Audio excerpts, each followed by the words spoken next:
Gurdeep supple जी से जवाब ले लेता हूं। गुरदीप सप्पल जी, बारिश को हमने मान लिया, इंटरनेशनल प्राइस बढ़ गई हमने मान लिया, कोविड की परिस्थितियों को मान लिया, लेकिन हरीश खुराना जी का कहना है कि 20,000 करोड़ के आसपास राज्यों से बकाया है, जिसमें नंबर 1 डिफॉल्टर महाराष्ट्र है, नंबर 2 डिफॉल्टर पंजाब है। क्यों पैसा नहीं दिया गया, और क्या ऐसी सिचुएशन उत्पन्न नहीं होगी अगर सरकार, केंद्र सरकार के एडवाइजरीज को अगर ध्यान न दे राज्य सरकारें तो?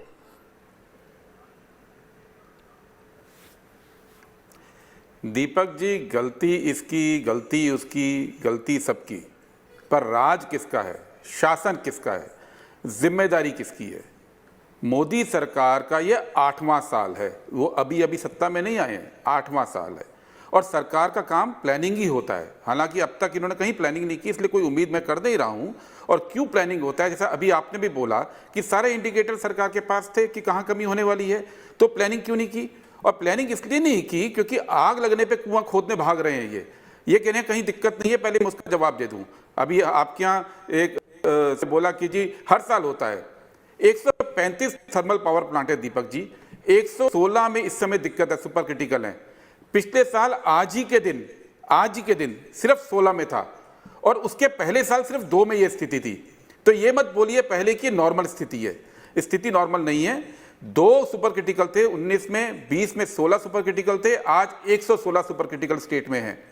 और वो क्यों हैं? ये सबको पता है कि रेट बढ़ रहा था, ये प्रेडिक्शंस पहले से थी, लेकिन हम बाकी देशों से अपनी तुलना नहीं कर सकते क्योंकि भारत दुनिया का सबसे बड़ा कोल प्रोड्यूसर स्टेट है।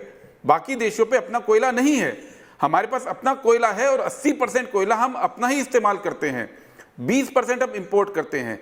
लेकिन हुआ क्या है कि जब मोदी सरकार आई तो 2016 से जो नीति ली है, आराम से हाथ पे हाथ धर के बैठ गए। 2016 से लगातार कोल का प्रोडक्शन, कोल इंडिया लिमिटेड का तो बराबर स्टेगनेंट है, वहीं का वहीं खड़ा है, और कुल प्रोडक्शन इस साल 2% गिरा है, पिछले साल 0.25% गिरा है। तो ये पहली बार हो रहा है 70 सालों में कि कोल का प्रोडक्शन गिर रहा है, जबकि हमारे पास कोल है। और गिर क्यों रहा है? इसलिए नहीं गिर रहा है कि कोल इंडिया के पास पैसे ड्यू हैं किसी के, इसलिए गिर रहा है कि 40,000 करोड़ रुपए का जो कैश रिजर्व था कोल इंडिया पे 2016 में, वो 10,000 करोड़ में आ गया है। जो एक्सप्लोरेशन आज भारत में जितना कोयला है दीपक जी, हम सिर्फ 47% इस्तेमाल करते हैं, लेकिन नए कोयला खदानों की खोज के लिए, उसको निकालने के लिए जो इन्वेस्टमेंट करना है, वो इन्वेस्टमेंट आप जीरो कर दिए। आप आज नई कोयले की खदानों की खोज नहीं कर रहे हैं, इसलिए अपना कोयला का प्रोडक्शन बढ़ नहीं रहा है। और इंसिडेंटली मैं आपको बताऊं, दिलचस्प बात यह है कि तेल के मामले में भी यही किया है। हमारे यहाँ जो ऑयल आता है ना, लोकल ऑयल, 11,000 करोड़, 11,687 करोड़ का इन्वेस्टमेंट 2014 में होता था नए तेल कुएं की खोज के लिए, उसको कम कर दिया उन्होंने, कम करके 4,000 करोड़ पे ले आए हैं। नतीजा क्या हुआ कि हमारे यहाँ जो तेल का अपना उत्पादन था लोकल, वो 23% से गिर के 15% पे रह गया है। तो ऐसा नहीं कि एक क्षेत्र में, हर क्षेत्र में सरकार ने ये क्यों किया, पहले तो इनकी पॉलिटिक्स समझिए। अभी इन्होंने बोला कि ये प्राइवेट सेक्टर, झारखंड को और राजस्थान को कोल फील्ड दिए गए। पहले तो 2016 में ये कोल फील्ड दिए गए थे, तब सरकार बीजेपी की 3 जगह पे, कांग्रेस की गवर्नमेंट ने आने के बाद काम किया। इनको शायद मालूम नहीं है कि उसके बाद 5 से 6 साल का वक्त लगता है कोयल माइन को ऑन करने के लिए। आपकी सरकार ने नहीं किया, इसलिए आज दिक्कत आ रही है। इसलिए नहीं कि कांग्रेस की सरकारों ने नहीं किया है, जो वो पूरा साइकिल है, आपने साइकिल ही शुरू नहीं किया है। आज 20% कमी हो रही है हमें, 20%। हमारे टोटल कोयला कितना निकलता है दीपक जी? 71 करोड़ टन। और इसमें जो प्राइवेट को इन्होंने ठेके दिए थे 2016 में, उसमें उनको करना था 13 से 15 करोड़ टन। ये एग्जैक्टली 20% होता है। जो 20% जो प्राइवेट को जनरेट करना था 5 साल में, मोदी सरकार की नीति के चलते, वो आपने जनरेट नहीं किया है।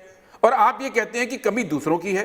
कमी दूसरों की नहीं है, कमी आपकी प्लानिंग की है। आपको मालूम ही नहीं है कि देश चलना कैसे है, आपको मालूम ही नहीं कि फॉरवर्ड प्लानिंग क्या होती है। आपने तो हर जगह सिर्फ ब्लेम करना है, और ये कहना समस्या है ही नहीं। समस्या है, सबको मालूम है समस्या है। ऐसा मत कीजिए कि ऑक्सीजन की कमी नहीं है, नहीं है, समस्या नहीं है। अभी बड़ा इंटरेस्टिंग सुन रहे हैं कि जी गीला कोयला, अरे गीला कोयला, कोल वॉशरीज में कोयला धुल के जाता है थर्मल प्लांट में, ड्राई क्लीन होके नहीं जाता है दीपक जी।